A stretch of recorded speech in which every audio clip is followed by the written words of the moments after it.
Paano kaya kung isang araw, bigla na lang pagbibigyan ang matagal mo nang pinapantasya? Katulad ng pagkain ng talaba, one to sawa, unlimited. Sa mga mahilig sa talaba, ito na ang katuparan ng inyong pantasya.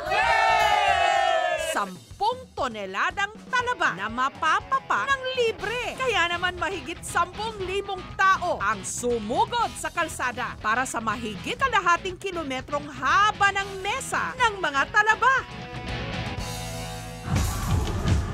Makimpista tayo sa taunang Kisi-Kisi Festival sa Ilog Negros Occidental. Kisi-Kisi Festival! Mula sa pamilya ng mollusk, ang oyster o talaba.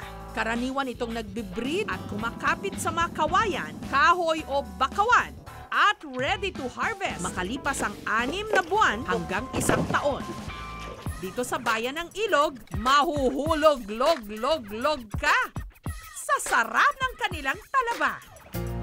Sina Seri at ang kanyang misis nakatokang punuin ng talaba ang 60 na malalaking lata para sa fiesta.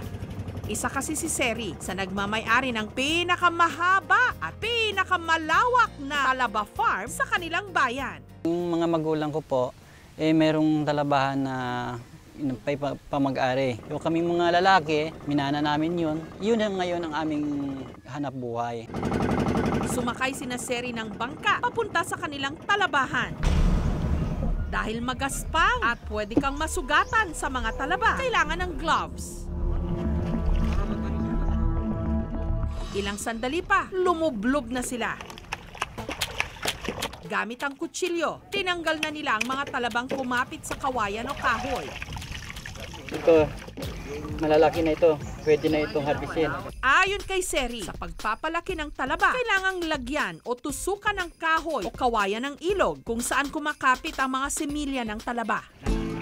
Makalipas ang 3 oras, Lata ng talaba po ang naipon ko. Pangkumpleto po ito sa aking quota na 60 can sa Talaba Festival namin po sa Ilog. na ibibenta nila ang talaba sa halagang 200 pesos kada lata.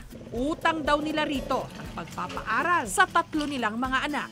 Malaking tulong sa akin yun kasi dito sa amin pangingisda lang ang hanap buhay namin dito. Pang-eskwela ng anak ko, dito ko kinukuha yun. Yung panganay na anak ko po, nakatapos na po ng pag-aaral. Samantala, ang mga nasa basket ng talaba isinakay sa bangka. Kinaumagahan, per basket ang paghuhugas sa mga ito.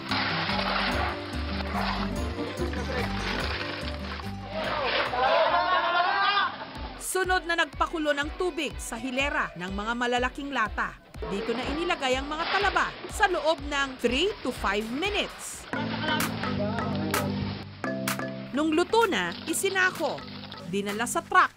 Sunod na ikinamada sa mesa.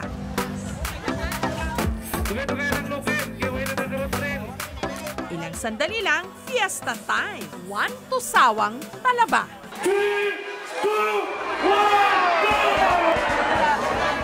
Ang mga sumugod, may kanya-kanyang baon pang kutsilyo. Pagsapit ng alas 11 ng umaga, talo-talo na. Wala munang kaibi-kaibigan. Maraming talaba dito sa municipality ng Ilog kasi siguro yung klase ng tubig namin na preferable para grow dito yung talaba. Tapos yung nagsasalubong dito yung maalat at fresh water. May mga bakawan din. Siguro para yung nagsiserving tahanan ng mga talaba.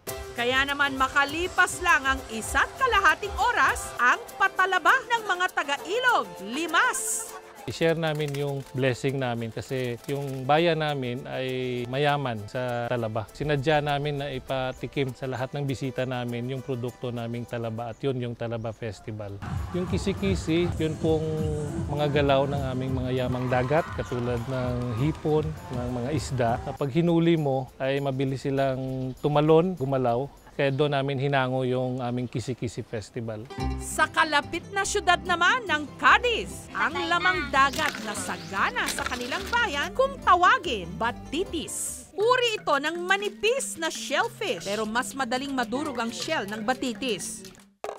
Sa pagkuha nito, kailangang maghukay kapag mababa ang tubig. Medyo madali. Patunay lang na kapag inalagaan ang kalikasan, bibiyayaan ka nito ng yaman katulad ng batitis. Ang mga nakuhang batitis inilagay sa palanggana na may tubig para malinis. Tinimplahan na ang batitis ng asin at luya na pwede ring ilagay sa bote. Kada araw, nakapupuno raw sila rito ng mahigit 30 bote. Batitis! Bili na po kayo ng batitis!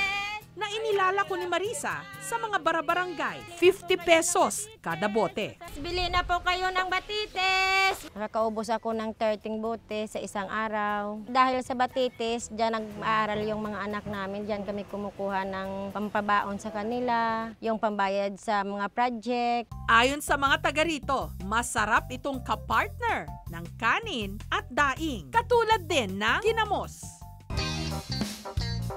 Umaagaw yung asim at saka maalat. Parang malambot na karne. Tawid tayo sa Barangay Mactan sa Lapu-Lapu City sa Cebu, kung saan tila may panibagong magaganap na Battle of Mactan sa pagitan ng magbabarkadang ito at ng tila mga alien na nagtatago sa mga bakawan. Para itong lobster. Ang ulo parang hipon pero ang katawan mala scorpion. Ang tawag nila rito, manla.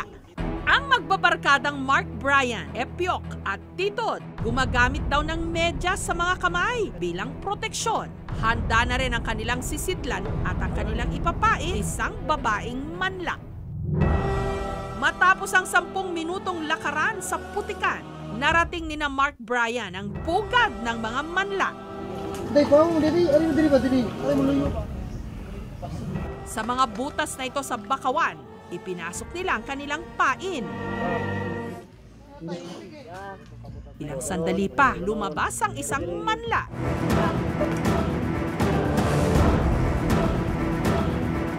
Sa araw na ito, 5 malalaking manla ang kanilang nahuli.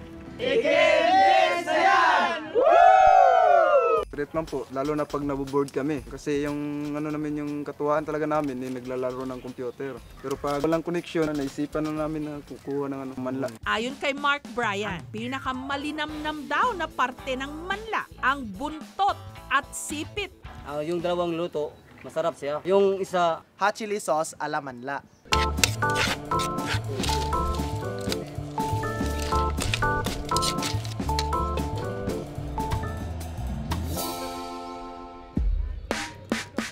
parang alimango yung lasa niya, tapos sakto lang yung hanghang. Masarap.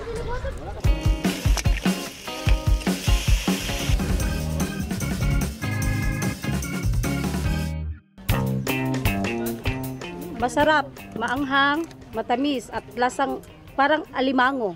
They dwell in the mud, no, or sandy muddy substrate. Yun naman talaga yung natural habitat ng mga manla. So they feed on nutrient-rich soil. Sila rin ang responsible for reconditioning the soil. Kasi kung wala itong mga burrowing animals, nagiging stagnant yung tubig sa ilalim ng lupa, so it becomes acidic. Napakayaman talaga ng ating mga karagatan sa samut-saring seafood. Kaya dapat alagaan natin ang mga ito para tsak walang Pilipinong magugutom.